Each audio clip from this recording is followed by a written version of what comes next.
Well, Pete, 1 week down for the Games, lots of highlights and, sadly, plenty of lowlights. Look, it started off interestingly, didn't it? Monkeys, I think, captured Australia's imagination. Delhi was awash with them. They're everywhere. They were intruding into the athletes' village. They were in all the government buildings, so they brought along a bigger monkey, and that seemed to clear out most of the problems. And then competition began, and a gorilla emerged in the form of Australia. We're winning everything. A 96-kilogram gorilla who answers to the name of Hassan Fakiri, guilty of gorilla-like actions by giving judges the one-finger salute, expressing his displeasure about losing that Roman Greco wrestling bout. Exactly. A 36-year-old, vastly experienced international competitor who had the ultimate brain snap in the gold medal bout.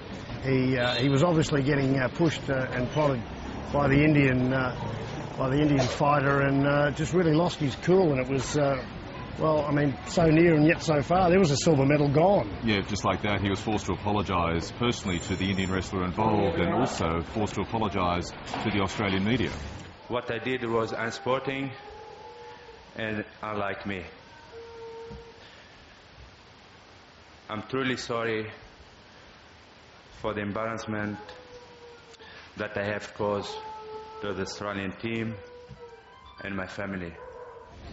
And of course, when he gets home, the punishment continues. He'll be spending a week out of his life for the next 12 months, imparting some of that experience that he's picked up along the international trail to emerging wrestlers. A perfect role model, don't you think? It should be very interesting. And I think one of our cyclists will be doing a little bit of sporting community service as well. That's right. Shane Perkins, the bad boy of Australian cycling, the bad boy of Australian sport, obviously saw a competitor to his reputation there, and clearly decided to go one better on Hassan Fakiri, not just one fingers but two fingers to the judges after being disqualified from the qualifying final for the Kieran event.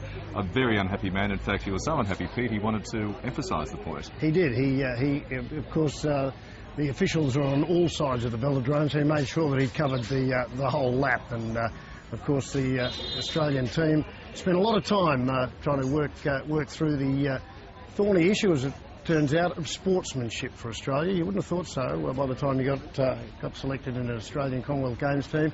But we really went back to basics this week in terms of what it is to produce grace under pressure. And the trouble with being, of course, a good sport is that sometimes you have to lose to prove it.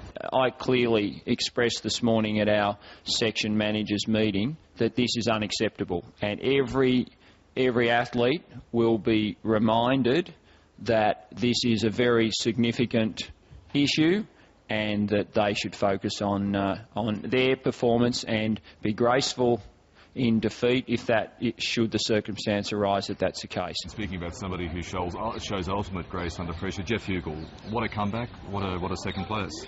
This is further proof that you don't have to actually win gold to make a big dent in the Australian psyche.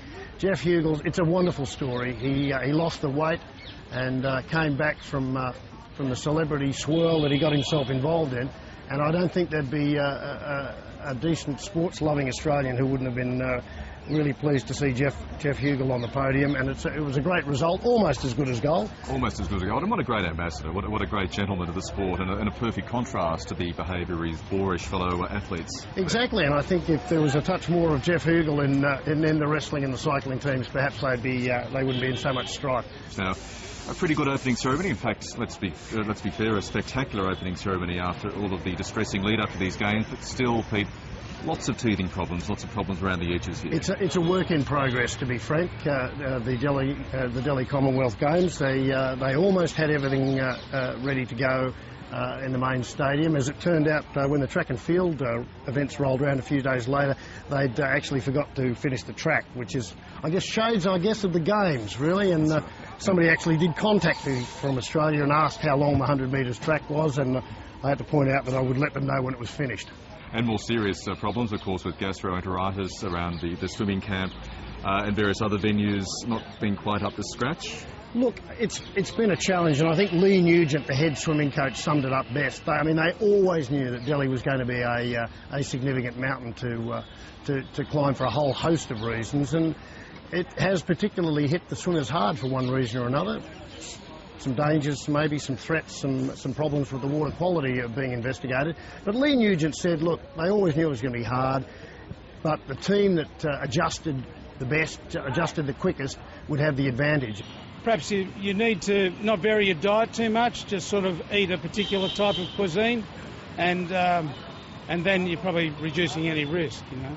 Not to say that there won't be further outbreaks of Delhi belly.